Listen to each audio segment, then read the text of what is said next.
Mukama waffe yeebazibwe, mbalamusiza mu linnya lya Mukama waffe Yesu Kristo. Twebaza Katonda nate atuwadde omukisa okubeera nga tukyali balamu. Ekitiibwa tukimuddiza oyo nannyini ggulu n'ensi eyatonda eggulu n'ensi eryawaniridde ensi eno omukono gwe ogwa ddyo. Tumwebaza olw'ekigambo kino kye tugenda okuwulira. Nsaba Mukama abampeera omukisa, mwebale kusubscribinga abasubscribinze. Mukama abampeera omukisa.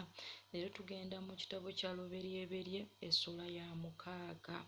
Ffenna Katonda yatutonda mu kifaananyi kye. Omuntu oyinza okugamba nti Katonda yantonda atya mu kifaananyi kye?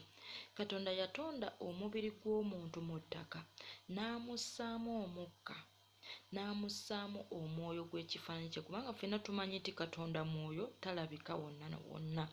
Era teri yali alabye Katonda okuggyako Kristo Yesu ye yekka.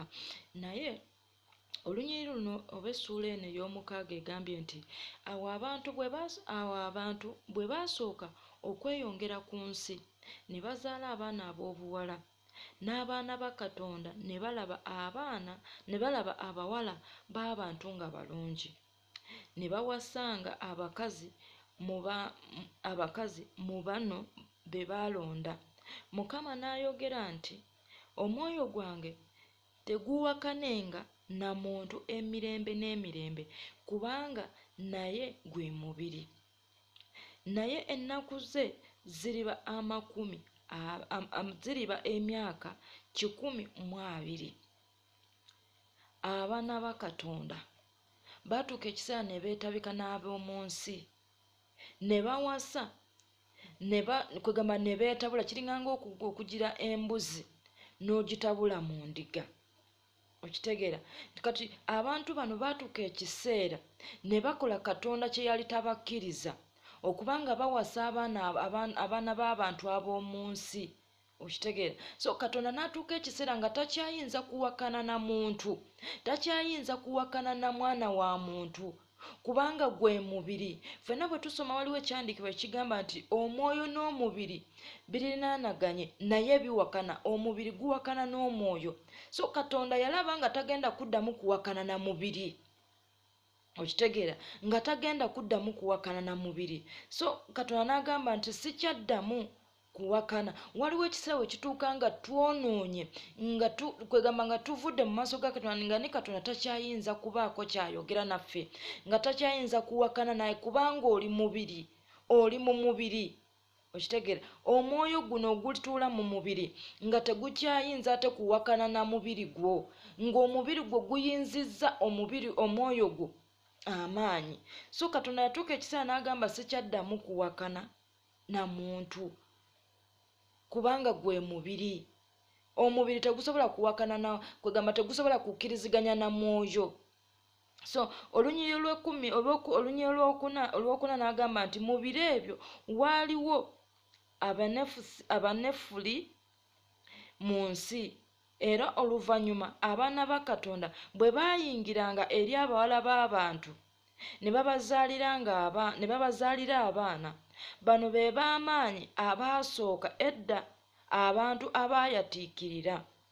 Okitegeera? Mukama n'alaba obubi bw'omuntu nga bungi mu nsi, na buli kufumiitiriza kw'ebirowoozo by'omutima gwe nga kubi kwereere bulijjo. Katonda yagenda okuleeta amataba ku nsi ng'ensi eyonoonese, ng'abantu boonoonese, ng'abantu bayiwa emisaayi, abantu benda, abantu nga babi, ng'obubi bubayinze. Okitegeera? Ng'obubi bungi. Katonda n'alaba nga abantu boonoonese, ng'emitima gyabwe mibi, nga n'ebirowoozo ebiri mu mitima gyabwe bubi. So naffe kati bwe birimu, kati ogenda okubeera ng'omutima gwo ng'oyinza okuba nga mulokole, abantu bakulaba ng'otuukiridde, abantu bakulaba nga ogw'otambula ne Katonda, naye nga mu mutima gwo obubi nga buli mu mutima gwo, nga tebulabika kungulu, naye ng'obubi buli mu mutima gwo. So Katonda yagenda okulaba ng'okufumiitiriza kw'abantu n'ebirowoozo ebiri mu mutima gyabwe bubi. Tuyinza okuba nga tetwonoona kwegamba mu physical nga tetwonona naye nga mu mwoyo twonona ng'obubi bwaffe obuli mu mutima bwe butulemeseza okutambula ne Katonda. Ebirowoozo n'okufumiitiriza kwaffe ebibi ebiri mu mitima gyaffe bye bitulemeseza okutuula mu maaso ga Katonda oba okusemberera Katonda okumpi. So bano abantu Katonda yalaba nga babi nga n'emitima gyabwe obubi obulimu nga tebwenkanika. Y'ensonga lwaki Katonda yaleeta amataba okusobola okuba ng'akola ki ng'amalawo abantu abo be yeetondera. Katonda asobola okuzikiriza ekitonde kye yeetondera. Katonda asobola okuzikiriza ekitonde kye yeeteekerawo olw'obubi bwakyo. So mulokole bwe tutaatereeza emitima gyaffe, kubanga Bayibuli egamba nti temumanyi nti emitima gyammwe ye yeekaalu. Bwe giba ng'emitima gyaffe mibi kitegeeza tetulina kye tutukula mu maaso ga Katonda. Ebirowoozo byaffe biba bibi, tetulina kye tutukula mu maaso ga Katonda. So tufube nnyo nga bwe weerongoosa n'olongoosa ekyambalo kyo ky'oyambala, Mukama bw'ayagala tulongoose n'emitima gyaffe. Ebirowoozo byaffe bibeere nga bisaanira. David yayogera mu kitabo kya Zabbuli nti ntegeeredde ddala nti kubanga mmanyi nti ebirowoozo byange ke kawoowo eri Mukama kyenva nsanyukira erinnya lye. So ebirowoozo byaffe biwogana nnyo mu maaso ga Katonda. Oluusi bye tusooka kwonoona, oyinza obutoonoona nti ngenze nenyenda nzibye nkoze enki, naye ng'omutima gwo kye kikyasinza okuba ekibi mu maaso ga Katonda. So tulongoose emitima gyaffe. Olunyiriri olwokutaano olunyiriri lw'omukaaga Mukama agamba bw'ati nti Mukama ne yejjusa kubanga yakola omuntu mu nsi n'anakuwala mu mutima gwe. Katonda olw'ebibi byaffe atuuka ekiseera ne yejjusa n'agamba lwaki nejjusa okubanga natonda omuntu ono, nejjusa okubanga ndesewo omuntu ono. Katonda yejjusa olw'ebibi byaffe, yejjusa olw'ebirowoozo byaffe ebibi, neyejjusa n'agamba lwaki natonda omuntu ono. So tugezeeko nnyo nga bwe tuteredde mu maaso g'abantu ne batulaba nga tuteredde mu Kristo, bwe tuba tuterera ne mu maaso ga Katonda. Okitegeera? So Katonda atuuka ekiseera ne yejjusa olw'ebibi byaffe nga bingi, ng'emitima gyaffe ebifulumamu bingi. Yesu yagamba nti ekiyingira mu muntu si kyekyonoona, naye ekifuluma kyekyonoona omuntu, kubanga ekigambo ekifuluma mu muntu kiba kiviira ddala ku mutima. Buli lwe kye twogera kiba kiviiridde ddala ku mutima. So tubeere nga tulongoosa ebirowoozo byaffe, tubeere nga tulongoosa okufumiitiriza kwaffe, tuleme kuleetera Katonda kwejjusa lwaki tukyali ku nsi. Nga gwe bwe wejjusa nti lwaki nazaala omwana ono, ne Katonda bwe yejjusa nti lwaki natonda omuntu ono. Okitegeera? Katonda Mukama n'ayogera olunyiriri lw'omusanvu, Mukama n'ayogera nti ndisangula omuntu gwe natonda okuva mu nsi. Okitegeera?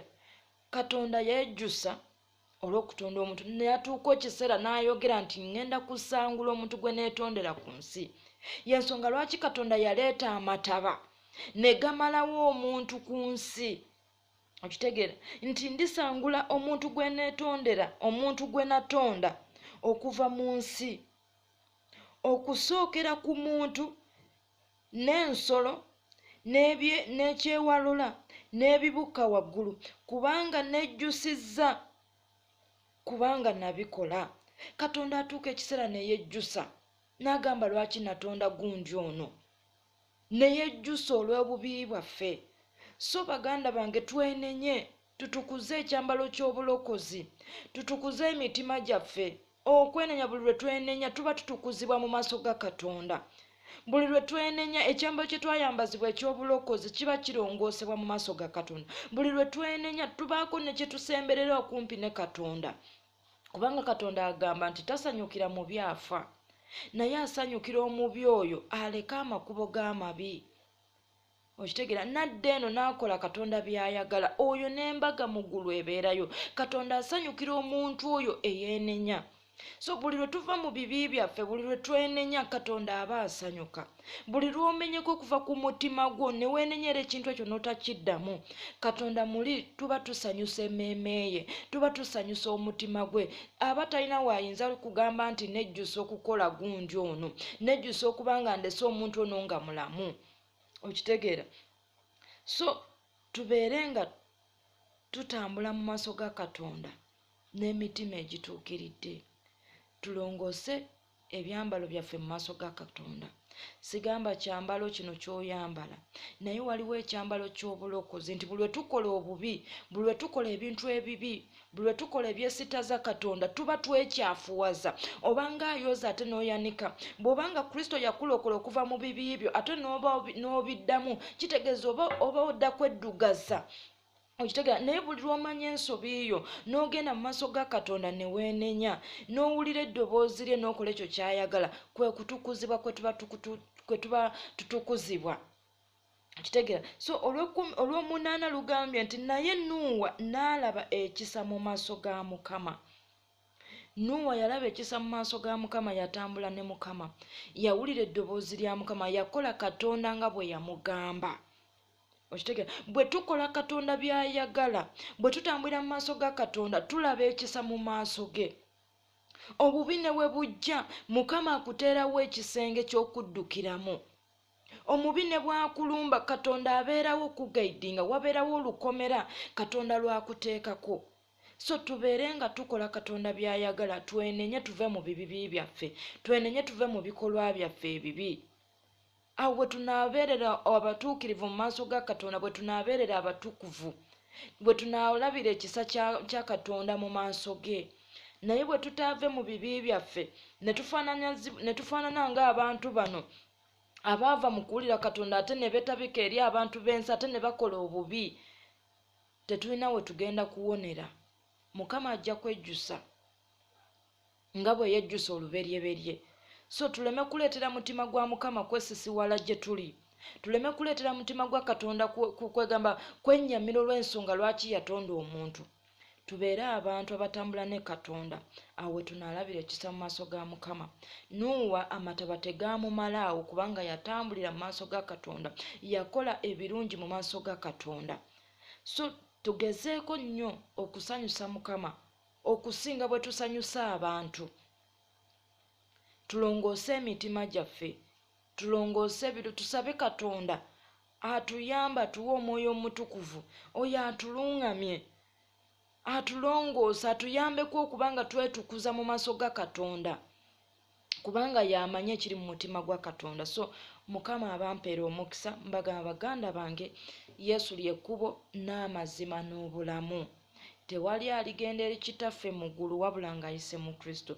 Kristo kye kisumuluzo ekituyisaawo okuyingira eggulu. Mbagamba nti mukkirize Kristo mulokolebwe, mukkirize Kristo musonyiyibwe, mukkirize Kristo musobole okuyingira eggulu. Katonda alokola era awonya, Kristo alokola era awonya. So mbagala nnyo mu linnya lya Mukama waffe Yesu Kristo. Mukama abampeera omukisa.